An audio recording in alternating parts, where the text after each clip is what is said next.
Oi, oi, oi, comunidade do Instituto Cultiva, tudo bem com vocês? Bora para mais um episódio do CultivaCast e hoje eu tenho a alegria e a honra de receber a queridíssima atriz, militante, ativista ambiental, cultural, Lucélia Santos. Seja muito bem-vinda, querida. Obrigada, muito obrigada, Maria Fernanda, é um prazer.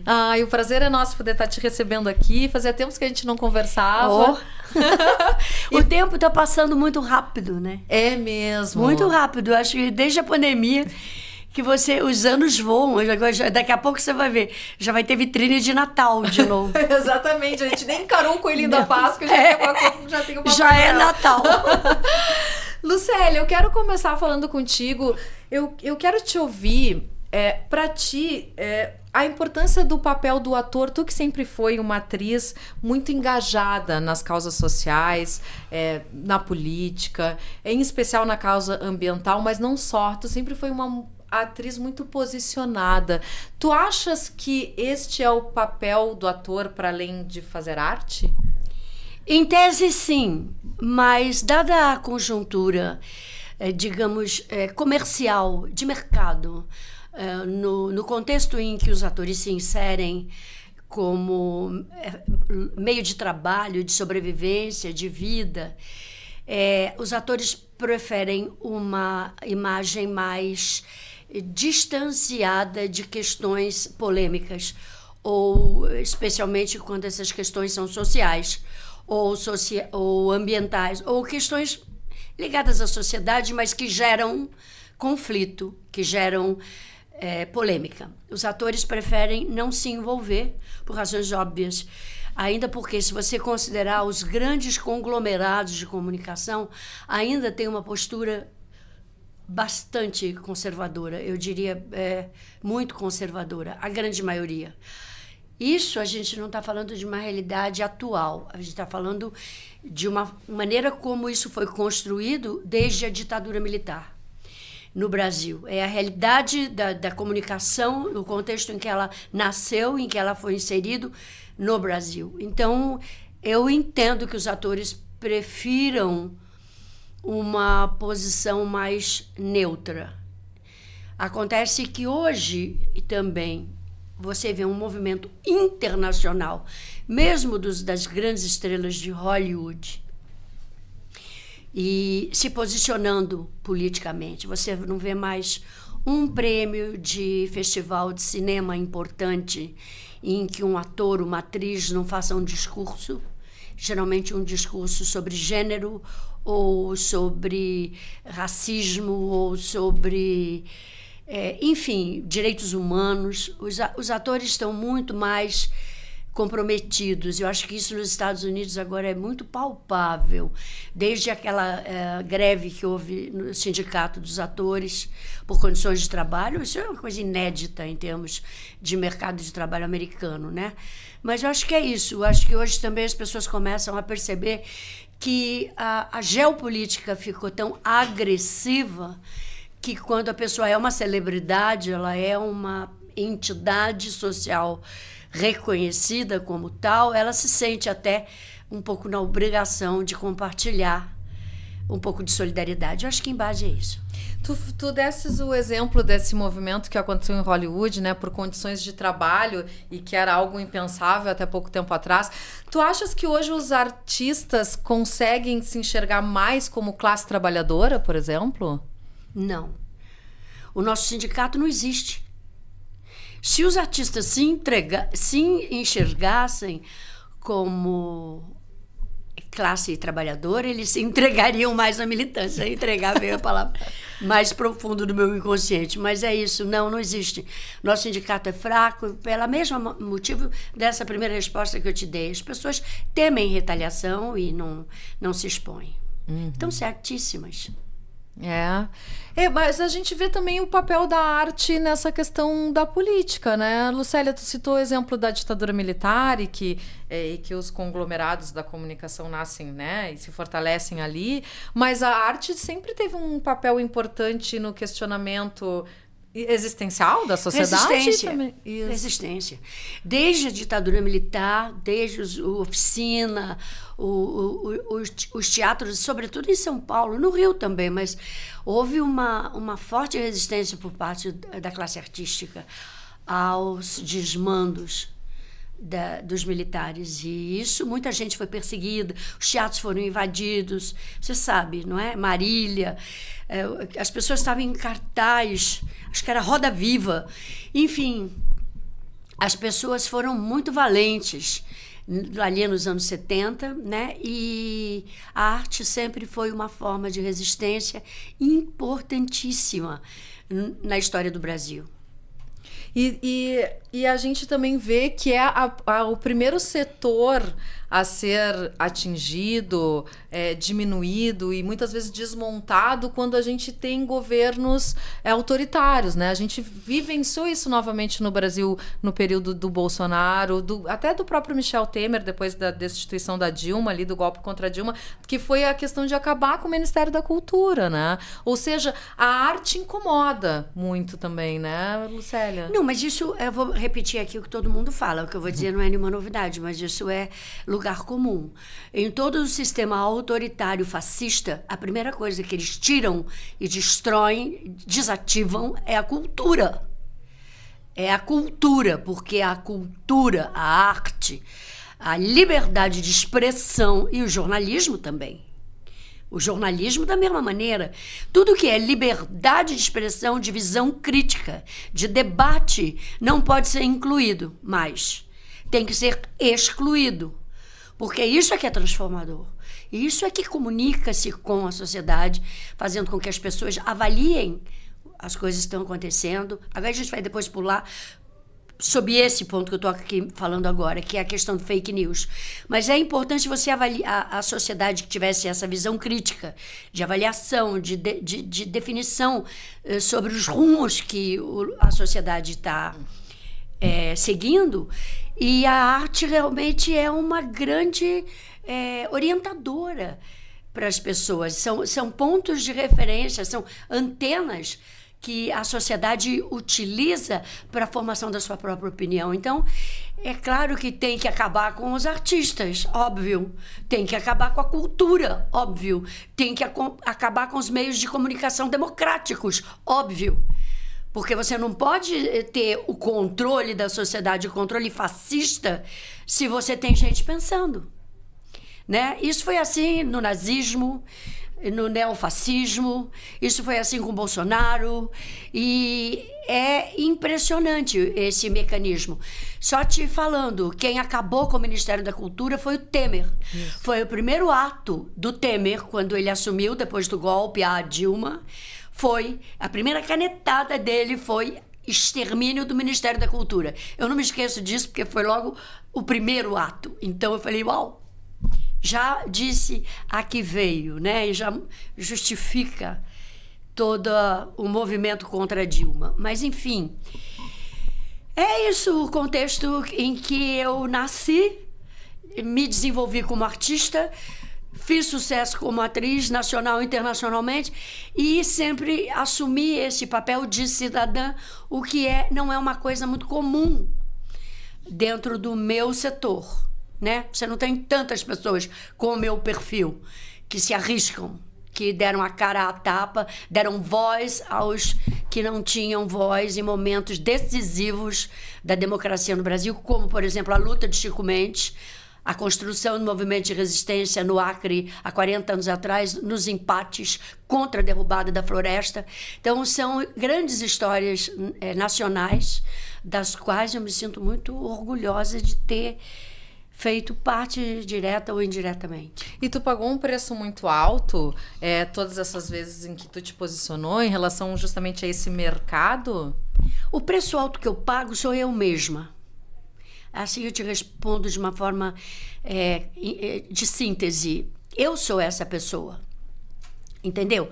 Se eu fosse estar de acordo com a sociedade, como ela é construída e como ela se manifesta aqui dentro e fora, se eu estivesse de acordo com esse samsara, eu estaria numa posição talvez muito mais confortável. Muito mais confortável.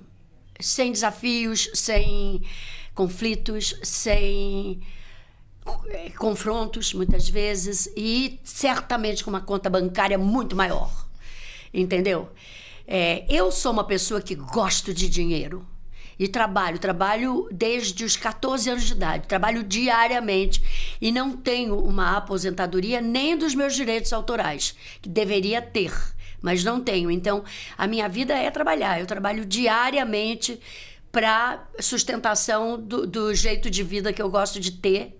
Isso eu acho justo, eu não me queixo. Evidentemente, que se eu não fosse essa pessoa, eu não estaria com qualquer tipo de preocupação de ter que estar trabalhando para ganhar o dinheiro. Eu estaria fazendo as minhas inclusões de trilha, de floresta, de montanha, de meio ambiente que eu amo e sem preocupação nenhuma com a conta. Então, assim eu te respondo.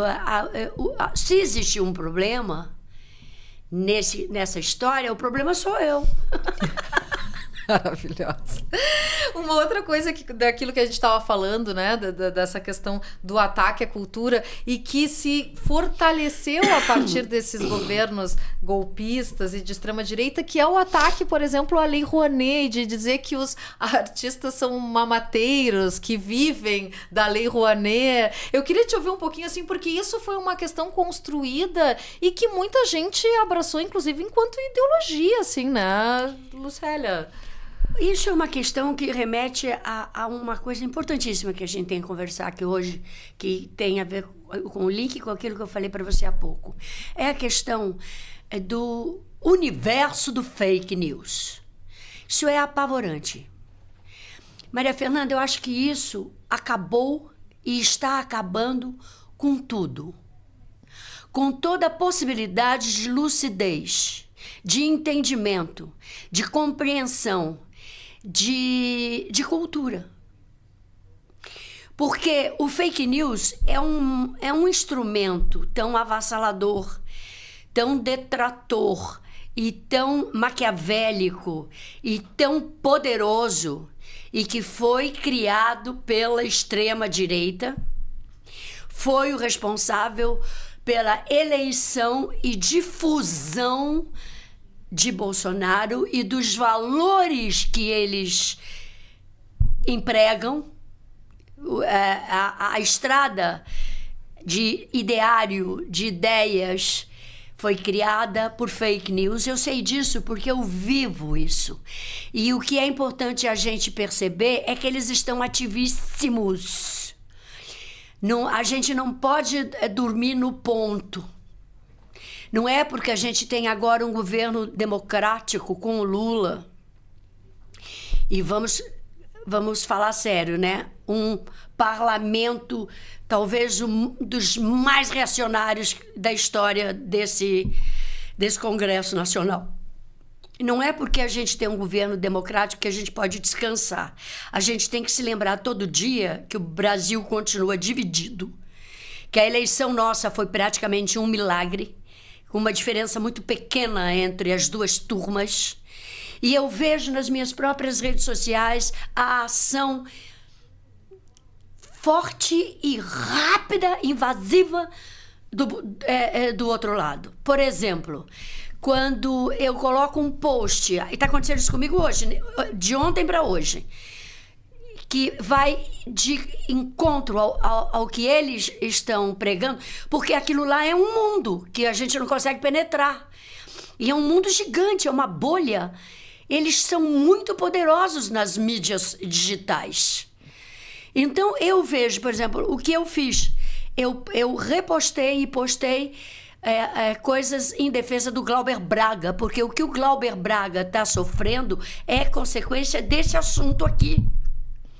É uma ideia que é formada dentro dessa bolha deles que destroem o personagem Glauber Braga, atacando o Glauber Braga e criando um outro personagem que eles dizem que é agressivo, violento, que bateu num homem. Eles não levam em consideração o oposto, que essa pessoa, talvez que o Glauber tenha agredido, foi um perverso, agressor de excelente ação que agrediu a pobre mãe, acamada do deputado, e que veio, inclusive, a falecer.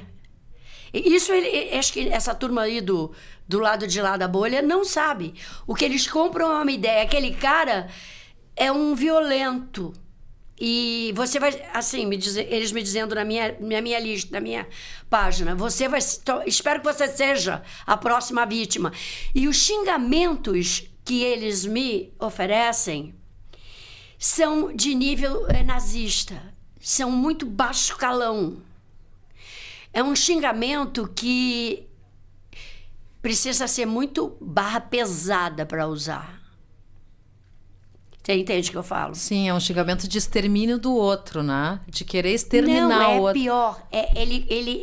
Eu não vou falar, porque é muito feio. É desumanizador. Não, é horrível. É uma coisa que...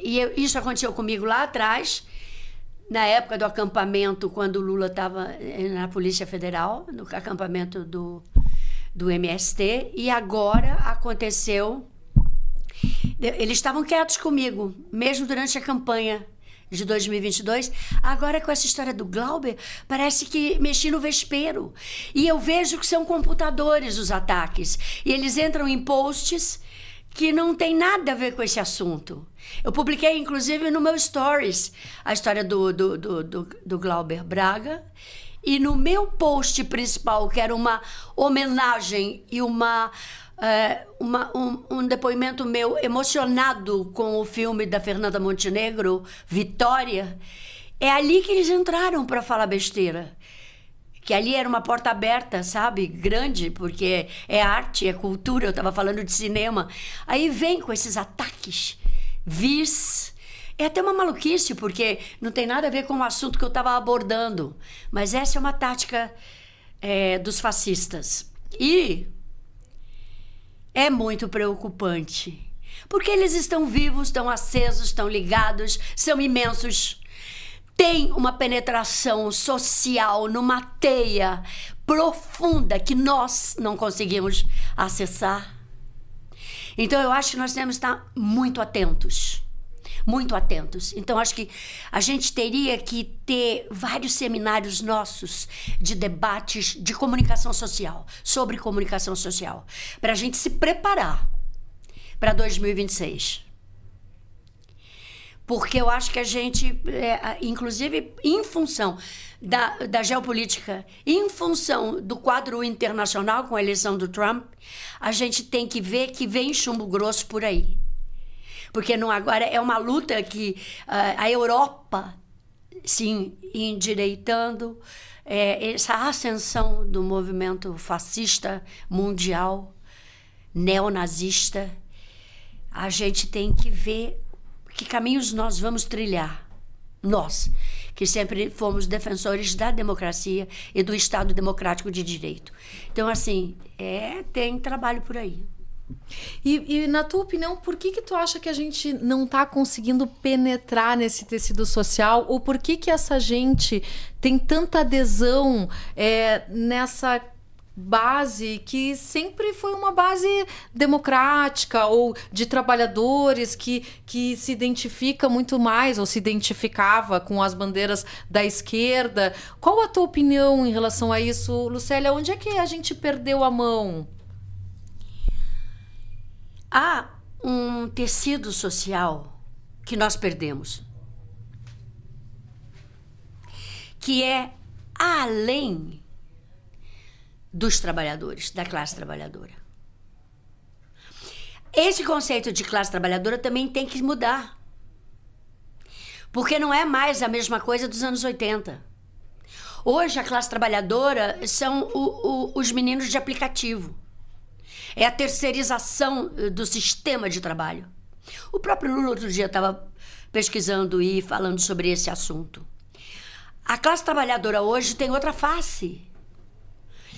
São pessoas que são independentes na sua forma de viver, querem ser seus próprios patrões. Eles não têm nenhum direito a nada. São pessoas que trabalham desgraçadamente, de uma forma violenta, né? Às vezes correndo risco até de segurança física, dirigindo moto, dirigindo bicicleta, faça chuva, faça sol, tempestade, enchente. Esses entregadores, sabe? Eles são os novos trabalhadores brasileiros. É com eles que nós temos que dialogar. E dessa mesma forma, com o pessoal do aplicativo de traslado, de Uber, 99, esses aplicativos todos, a gente tem que perceber isso e tentar esse diálogo. A gente tem que perceber que houve uma mudança drástica no formato, na construção da sociedade e ver como conversar com essa nova classe trabalhadora.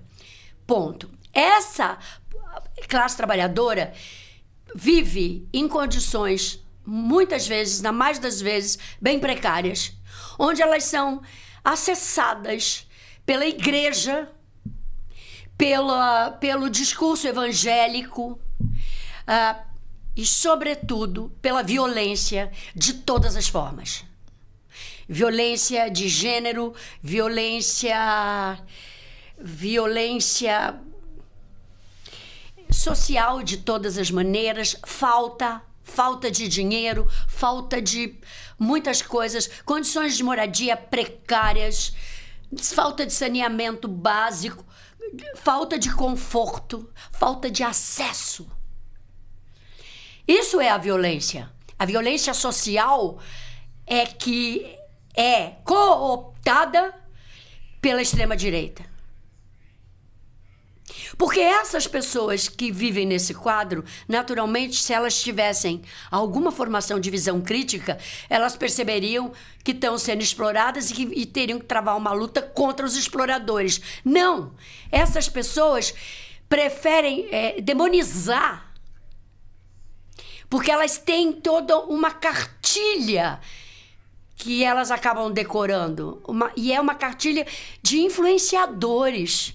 Então, assim, voltando à grande rede impenetrável, são influenciadores de extrema-direita. Eu vi um documentário de 2 meninas francesas sobre essa construção deles, lá ao lado de onde eu moro ali num lugar complicado, ali no Itanhangá, perto de todo esse circuito bolsonarista.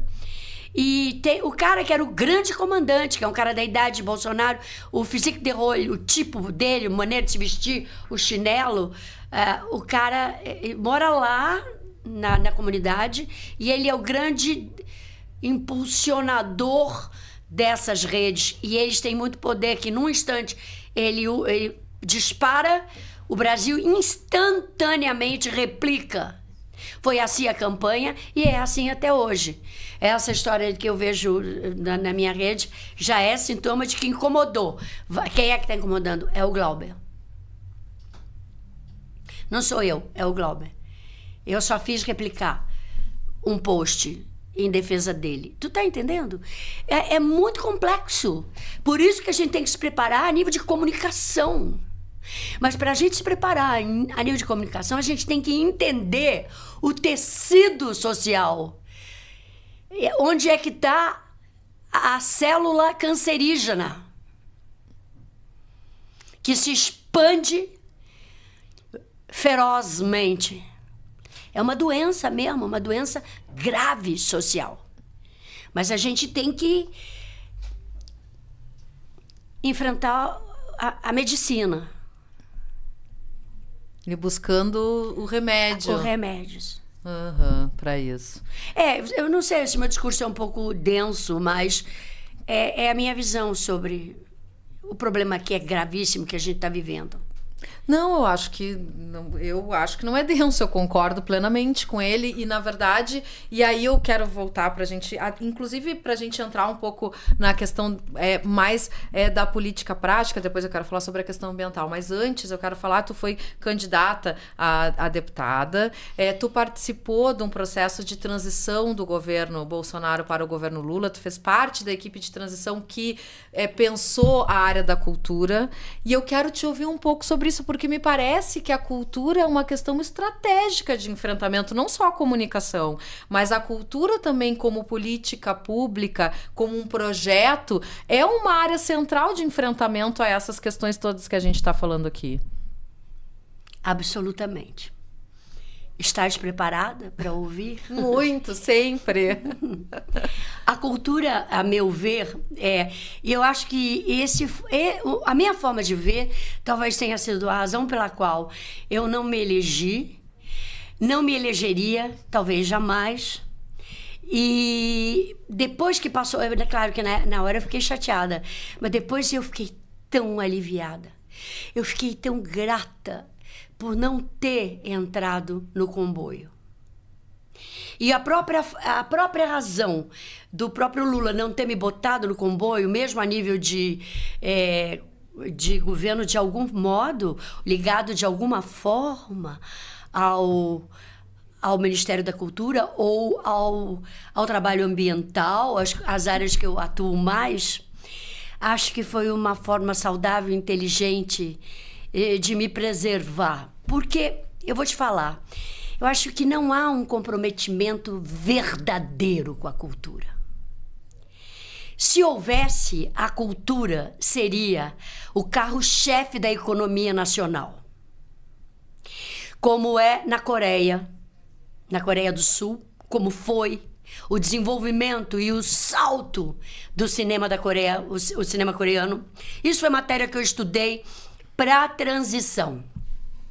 O cinema brasileiro, que agora todo mundo tá encantado porque a gente foi finalmente pro tapete vermelho do Oscar.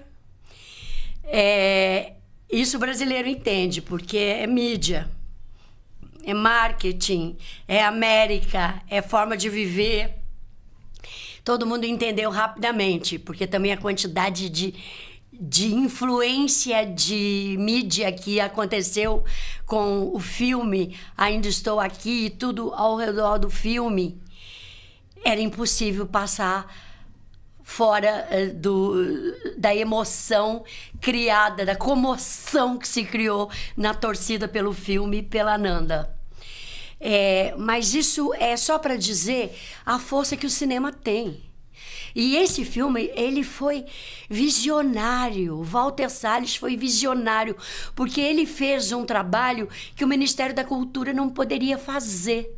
Tudo que a gente pregaria de cultura, ele fez privativamente. Ele foi lá, investiu o dinheiro dele, lançou um filme que trata da ditadura militar no Brasil, dos regimes de exceção, da tortura, do assassinato de um homem. Foram centenas assassinados, como o Rubens.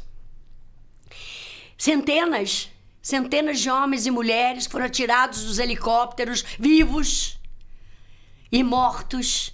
Centenas de pessoas foram torturadas e mortas na ditadura militar. E o Walter fez de uma forma delicadíssima um filme dramático, onde dentro de um contexto dramático, cinematográfico, cultura, arte, cinema, ele fez uma revolução mundial.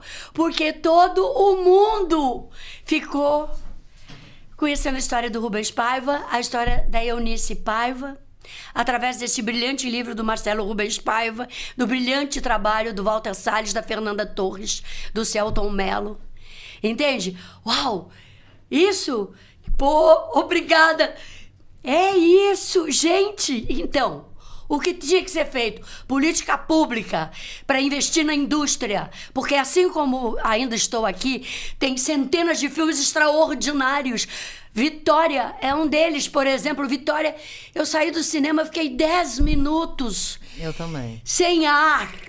Eu fiquei emocionadíssima. E esse filme trata dessa violência que eu falei aqui na minha outra resposta. Vejam Vitória. Ali está essa violência que eu abordei, do tráfico, das pessoas como nós, que acabam se envolvendo lá, do menino de 12 anos, que acaba sendo cooptado pelo tráfico. É sobre isso. E o cinema mostra. A arte expõe de uma forma talentosa. Por isso que não nos querem. Mas o que eu quero te dizer é o seguinte, que tem que ter um comprometimento de fato com a cultura. Significa dar à cultura o status que ela merece, que é protagonista econômica. Nós temos capacidade de ter uma indústria econômica cinematográfica tal qual a Coreia do Sul, tal qual a América, os Estados Unidos. Para isso, tem que haver política pública adequada, investimento, respeito e abrir as portas, né? Tem que dar o protagonismo. Pode deixar que gente por trás tem para fazer. Aí os últimos prêmios, os últimos filmes, e lá vai agora de novo. O Kleber Mendonça Filho vai com o novo filme dele. Ganhou o Urso de Prata. Quem foi que ganhou agora? O pernambucano. Todos que vão são talentosíssimos. Eles ganham os prêmios. Evidente, esse é o cinema brasileiro. O cinema brasileiro é bom, paca. Então, é isso que eu acho. Que o que falta é commitment. Comprometimento com o setor. A cultura é uma coisa simpática, ser a favor da cultura, mas escuta aqui, qual é a construção para nos dar passagem? É sobre isso. Eu não sei se eu fui clara, acho que sim, né? Não, com certeza, foi sim, de entender de que é preciso uma estrutura forte de investimento na área da cultura e no sentido de fortalecimento político, da indústria. É político. Isso. É vontade política de fazer. É isso que eu defendia. Certo? Então, assim, quando você quer fazer, você pode. Quando você não quer fazer, você dá uma volta ao mundo 360 graus, faz um puta marketing e bora lá. É sobre isso, desculpa, mas é a primeira vez que eu falo sobre isso, inclusive. Ah, que maravilha. Aqui tu pode falar sobre tudo, viu? Tá. E aí, eu quero também te ouvir sobre a questão ambiental, que tu segue sempre firme, atuante e muito coerente sempre nas tuas posições, né, Lucélia? Essa é ainda pior que a cultura. Até porque essa é um cabo de força gigante internacional. Como eu te digo que a cultura poderia estar no Jornal Nacional, os grandes, no lugar de ter lá agronegócio, tinha que ter cinema brasileiro, cultura, arte, dança, música, arte, cinema. É isso que tem que ser promovido. Onde vão os nossos filmes, chegam os nossos produtos. Quem disse isso foram os americanos. É um fato.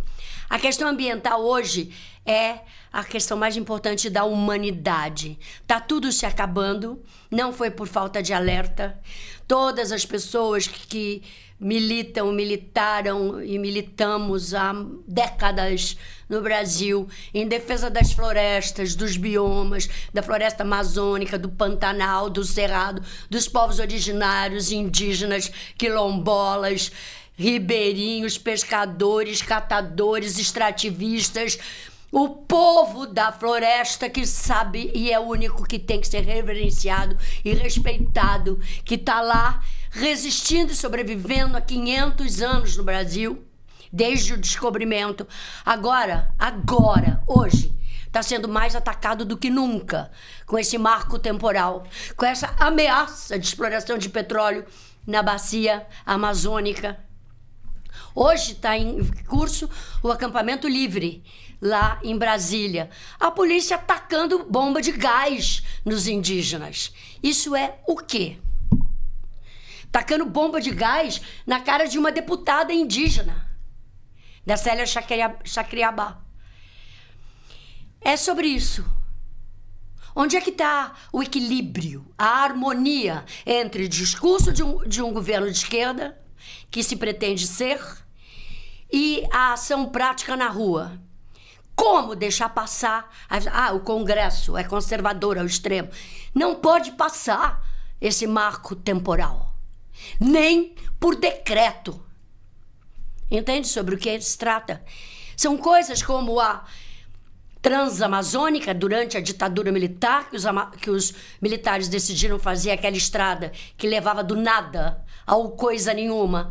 Investiram trilhões naquele projeto, contraíram uma dívida externa para o Brasil monumental, que quem pagou foi o Lula, na primeira ou na segunda gestão, acho que na primeira. Então, para que aquela transamazônica? Estão lá aquelas cidades transamazônicas ali, tipo Altamira, tudo ali, passaram por cima de centenas de famílias indígenas, ribeirinhos, de povos locais. Essa usina Belo Monte é o que aquilo? Que gera uma eletricidade mais cara e não serve ao povo local. Eu fui lá o ano passado, fiz questão de pessoalmente ver aquelas comportas que são abertas e fechadas e os peixes estão estressados, já estão nascendo sem escamas, porque eles seguem um curso normal, natural. E com a subida e descida das águas artificialmente, gera um total desequilíbrio, um total destruição do meio ambiente, do bioma. É sobre isso. Eu quero comparar essa ideia macabra de se explorar petróleo na bacia amazônica com o erro crasso dos militares de fazer a Transamazônica. Pode falar isso para todos os empresários brasileiros. Eu não tenho medo desse comprometimento que eu assumo, porque não pode explorar petróleo lá. O Brasil poderia ser o grande precursor de energias limpas, energias verdes, energias sustentáveis. O Brasil tem todas as condições de ser o protagonista nessa tomada de consciência para o próximo século e para reestruturação climática do planeta. Tá aí a COP30 em Belém. O que eles estão fazendo em Belém? Eu não sei se está acompanhando. Eu vi umas árvores artificiais. Estão botando árvores de metal na rua. Fala sério. É que nem você destruir a Mata Atlântica, e está acontecendo isso comigo perto de mim. Destrói a Mata Atlântica, vão lá, as pessoas usam nas suas casas gramado artificial. Eu tô louca, Fernanda? Sim, eu acho que eu estou ficando louca. Porque isso não tem o menor sentido. É um contrassenso. Tudo isso é um contrassenso. Como a COP30 vai para um lugar que usa árvores artificiais na rua? Eu tenho vontade de pedir licença e descer, sabe? Porque não dou conta de tanta bestagem. E essa é a cabeça dos caras que estão lá, desses empresários que querem continuar a exploração de energia fóssil. Já não tivéssemos chegado nós ao ponto a que chegamos, que é esse. Destruição em todos os lugares. As geleiras se desgelando nos polos. Os bichos migrando, morrendo, sendo exterminados. Fogo, incêndio, seca. Nos outros biomas, Pantanal, Cerrado, Amazônia. O Rio, esse ano, secou. Secou. Vocês viram? As imagens eram... Eu não estou inventando nada, eu estou falando de coisas que aconteceram. Então, eu só sinto uma pena doida do Chico Mendes não estar vivo para estar aqui, sabe? Ele estaria agora com 80 anos. Para estar aqui agora à frente, ajudando a despertar essa consciência. Eu estou muito contente porque há um movimento indígena de ocupação com grandes lideranças indígenas e eles querem estar à frente das decisões e da orientação da COP30 em Belém. É um direito deles. E isso deve ter que poder acontecer. Porque se não for isso, não tem o menor sentido. Então eu estou te respondendo porque eu fico vendo, coitada da Marina, que é uma pessoa do lado da defesa, do lado de cá, que está lá segurando uma história, né? E não pode passar por ela, porque ela tem um compromisso histórico com a defesa da floresta. Então é sobre isso. E quando tu falava, eu ficava pensando, mas é possível a gente ter uma política ambiental sustentável nesse sistema capitalista? Não. O que teria que haver é uma transição do mercado de consumo. Tinha que ter uma transição da mentalidade do empresário, do capitalista. É pedir muito a eles, né? É pedir muito ao Elon Musk. Ou não é? Porque as pessoas teriam que ter a conscientização da necessidade de deixar de consumir tanto. Eu estou falando desde de utilização de aparelho de ar-condicionado até roupa, tênis. A própria questão da inteligência artificial, que usa não sei quanto de energia, de água. Principalmente.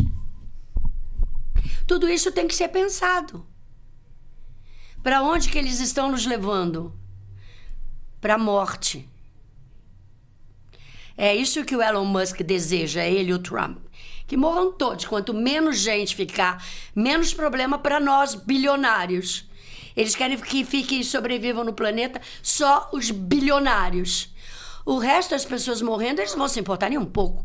Aliás, é um nível de casca grossa, falta de sensibilidade. Desumanidade. Desumanização. Esses são os tempos. E tá difícil. Então, assim, se a sociedade não avançar rumo à consciência, não vai ter mudança possível. Vai continuar pegando fogo, vai continuar chovendo desbragadamente em outros lugares secas, monumentais, onde até o pessoal do agro está sofrendo com a história da soja, que secou tudo. Não podem fazer a colheita, porque não secou e vai secar cada vez mais. É desequilíbrio ambiental. Por quê? Porque eles acham que o caminho do consumo, da destruição e do lucro tem que ser a única linguagem. Não há intermediação entre o lucro e a vida comum. Haja luta. Haja luta. Eu quero, antes da gente se despedir, que tu fales, porque tu tá retomando aí o teu espetáculo, que justamente trata sobre esse tema, As Vozes da Floresta, né? Tô forte. Ano passado eu fiz uma inserção, voltei ao universo do Nelson Rodrigues, uma montagem de vestido de noiva aqui em São Paulo, foi um grande sucesso no Sesc Anchieta, e eu voltei, agora tô voltando a Vozes da Floresta. Chico Mendes vive. Eu tenho muita necessidade, especialmente nesse ano, no próximo, de estar debatendo esse tema, sobretudo com a juventude, com os mais jovens, as universidades, os universitários, as crianças, adolescentes e a sociedade de um modo geral, sobre isso que a gente falou aqui, sobre essa reversão de expectativa em relação ao consumo. Porque as pessoas me perguntam nos debates, o que eu posso fazer para incorporar essa militância? Fala assim, pensa no jeito como você vive primeiro e vê o que você pode mudar no pequeno, em casa, que aí depois você vai poder trilhar alguma trilha maior, mais de incorporar novos grupos. Mas a gente tem que pensar no pequeno, pensar na torneira aberta, no chuveiro excessivo, no excesso de consumo de ar-condicionado, emissão de monóxido de carbono, carros. Quantos carros tem em São Paulo? Essa cidade fede. Sabe, tem que tirar os carros da rua. Não, o capitalismo quer pôr mais carro na rua. É tudo ao contrário. Tem que ter uma matriz de substituição à emissão de gases. Tem que se desenvolver cientificamente economias verdes para ontem, entende? Mas a sociedade tem que querer colaborar com essas ideias e com esses rumos. E tem que ter vontade política. O problema é o poder estar sempre na mão dos poderosos. Né? Exatamente. E aí a gente fica nesse limbo aqui fazendo entrevistas. Mas, então, eu tô voltando com a peça e faço agora em Goiás. Começando por Goiás, 2 festivais de teatro. Faço dia 24 em Anápolis, dia 26 em Porangatu. Depois tem uma série de espetáculos que estão em negociação aqui até setembro. E aí depois tem uma possibilidade de eu ir para um festival de teatro em Portugal, que eu quero levar esse debate para lá também, porque lá eles têm esse debate. E eu quero ir para lá e a gente vai tocando. Eu vou tocando nesse esquema de teatro de guerrilha. A minha peça é pequena, o cenário não é muito... Assim, devo fazer Manaus e Belém também, talvez. Não sei, durante a COP estamos também em negociação. Eu queria ter feito um projeto anterior à COP com a garotada, mas evidentemente que esse governador não comprou a ideia. Eu queria debater com eles esse ano inteiro, fazendo na periferia. Tem um esquema semelhante aos céus de São Paulo, que é um sistema de periferia, de escolas em turno integral, de centros de educação. Eu não sei como... São oficinas. E eu queria ter ido para lá durante um mês inteiro, ou 2, ficar com as crianças debatendo, fazendo a peça, viajando na floresta, lá dentro, levando para dentro e trazendo os resultados, colhendo, para até incrementar a ideia de uma COP da juventude, sabe? Tem que ter uma COP da juventude, onde eles possam se comunicar também, né? Se expressar. Tem muitos novos cineastas bons indígenas hoje. Tem muita coisa boa acontecendo também, né? Lá dentro, isso é uma esperança. A juventude é uma esperança. No movimento extrativista também. Os netos do Chico. Tem aí novas lideranças, jovens lideranças aparecendo e se formando. Isso é esperança. Ai, que maravilha. A gente termina, então, com um coração cheio de esperança, porque é preciso esperançar, né, Lucélia? Muitíssimo obrigada pela tua presença. Foi muito bom conversar contigo. Eu tava com saudades. Obrigada, eu também. Muito obrigada. Seja sempre bem-vinda. Esse foi o CultivaCast, então, com Lucélia Santos. Se vocês gostaram desse conteúdo, não esqueçam, curtam, comentem, compartilhem, engajem as nossas redes no YouTube e no Spotify. Foi bom demais, gente. Valeu, até a próxima. Esse programa é um oferecimento do Instituto Cultiva, mais de 20 anos com foco na educação para a cidadania e participação social. Saiba mais no site institutocultiva.com.br.